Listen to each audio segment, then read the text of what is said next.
Interference. Continuity break. Anomaly detected.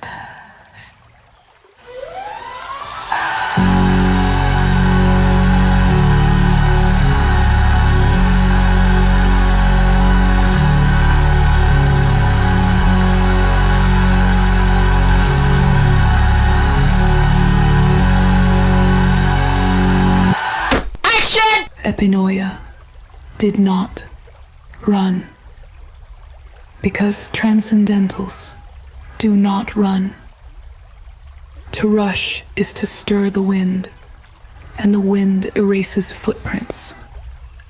She disappeared the way only those born of mist can disappear, slipping her own echo inside herself, folding her presence into the space between air and the mere idea of movement. She reached the temple of Selasferos, with fresh mud still clinging to her wrists and the hem of her peplos.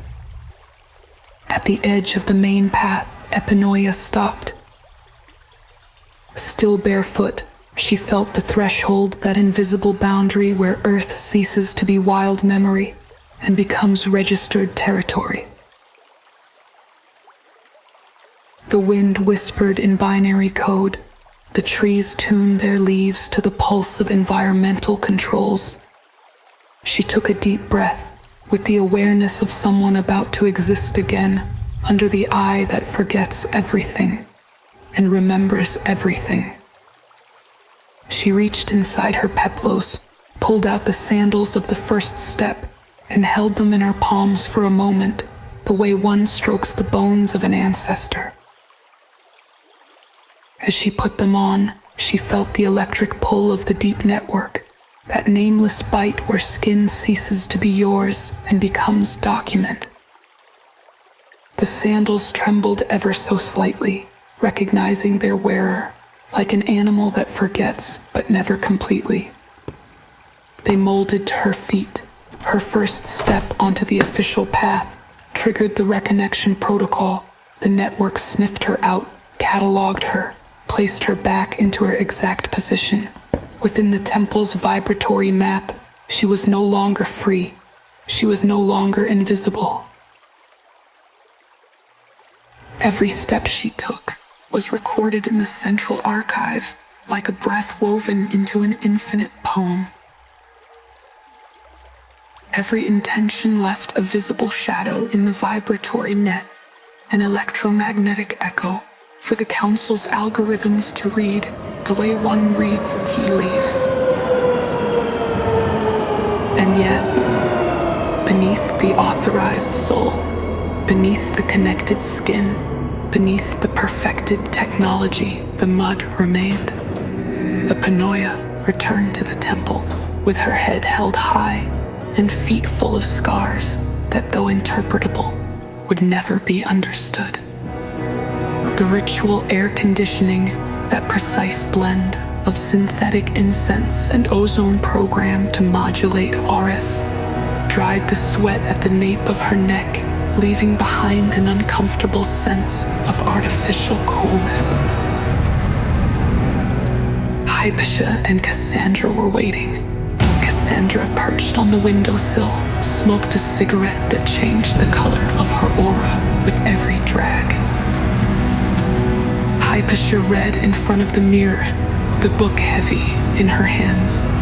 The letters moved with the rhythm of her breath, and every time she blinked, the text shifted slightly, as if the book itself refused to be fixed. "You're late," Hypatia said, without looking up. "I bring fresh mud," Epinoia answered, dropping the bag in the center of the room. "What a surprise," Cassandra laughed. "A parting gift," Epinoia added. And for a moment, her voice carried the weight of an epitaph. No one asked anything else. Because there are things transcendentals do not ask. What one of them brings from the river is always sacred and always dangerous. The altar was never created. It remembered how to be. it appeared from within, rebuilt like a scar. The other sides of the coin, in an empty bowl, If you were a the memory, one no one wanted I'd to erase touch, because inside it echoed the promises they had not kept, the times they swore they would remember, only to choose to forget. And in the center, like an open heart exposed to the rain, the mud, fresh mud, old mud, mud that remembers better than blood. There were no orders, there was no leader, only 3 bodies without names or hierarchy, 3 memories fitting together like a puzzle made of shared skin, 3 timelines becoming a single voice. And when that voice was ready, all 3 shuddered at the same time, because mud remembers better when they touch it together. The synthesites in the skin of her hands awoke all at once. Each cell opened an eye. Each eye saw something it shouldn't have. Nanofibers buried in the ground, activated in unison, creating an electric bridge between flesh and stone, between fingers and soil, between mud and code, between organic memory and shared memory. There's no separation. They and the mud were one circuit, a shared heartbeat. One could tell who was touching whom. The tremor climbed, it latched onto their teeth, their ear, their spines, their personal sleeves. They made me a soul, vibrating in unison with the ground's collective hum. Each cell of their skin became an antenna, each antenna a confession, and the temple which never slept listened, not torn, broken with the exact intent of someone who knows that some doors only open when they bleed. The image floated in her inner retina like a ciphered message that could only be read by someone who had forgotten the key. Cassandra didn't blink, her skin, interwoven with filaments of living memory, turned transparent for a second, like an open channel between flesh and the archive. She was pure reading, a vertical fracture. Fucking mud, she murmured, and the temple recorded each syllable as a Sorga confession. Do you recognize it? Hypatia asked, and as she spoke, her voice was imprinted like a line of code on the surface of the ground. No, but it recognizes me. That is the worst omen, that the system remembers you before you learn your own name. That matter knows who you are before you dare to be. Epinoia's hands were still buried, and the mud kept moving, but what it was carving for still refused to come out. The clay cracked as it dried, and at every fracture, a memory got trapped. A memory without a face, without a date, without an owner. Only the mud knowing too much.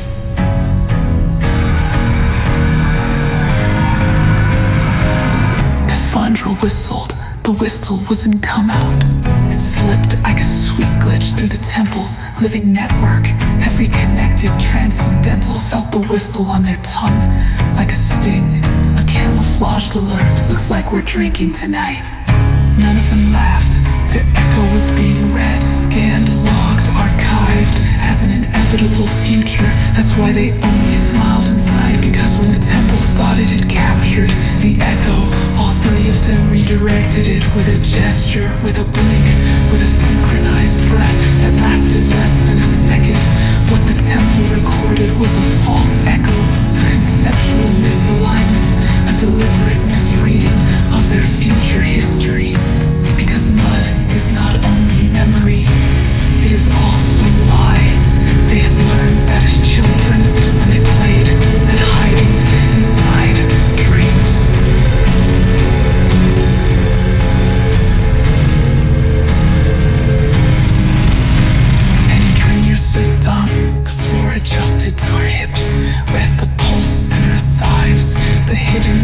vibration beneath the bone of her pelvis. The temple thought it read her. Whatever was the wrong version. Cassandra was perched on the edge of the bed, smoking the air like she could tame the day. With the weight of a deep inhale, she looked at Epinoia out of the corner of her eye with that impossible mix of older sister and street prophet that only Cassandra could be.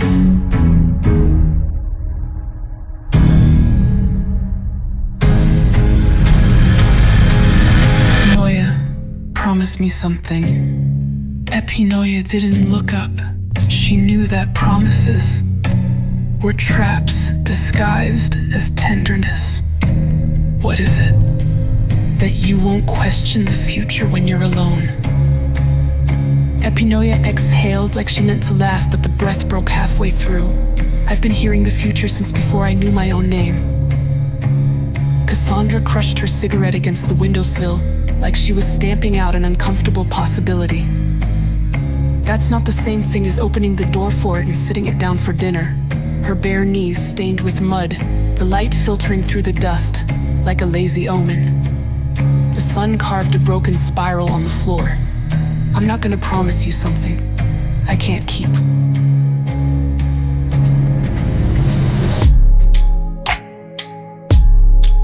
Cassandra grabbed her wrist, but not like a friend. She grabbed her like someone holding on to another at the edge of a cliff. Cassandra's skin burned, but not from heat. It burned from knowing too much, from having seen before. Listen to me, Noia.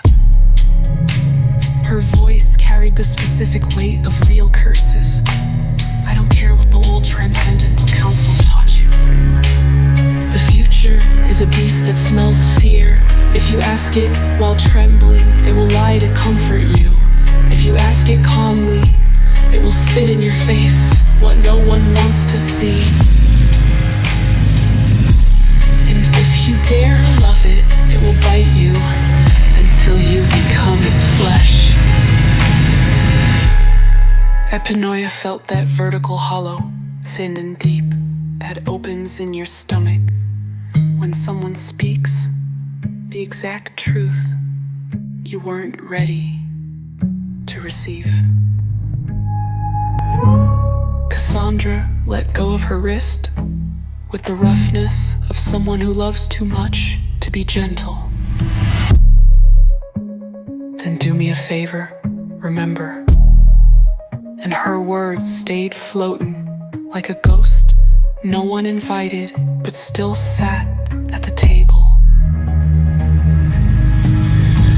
The smoke didn't smell like smoke, it smelled like burnt memory, disconnected history, fire recording itself in reverse.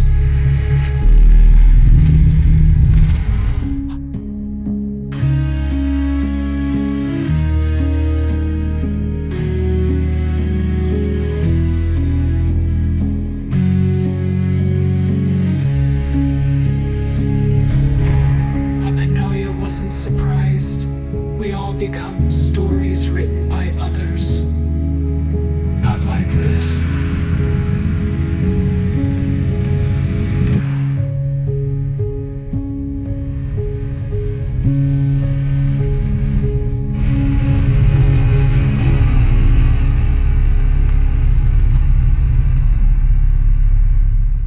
Cut!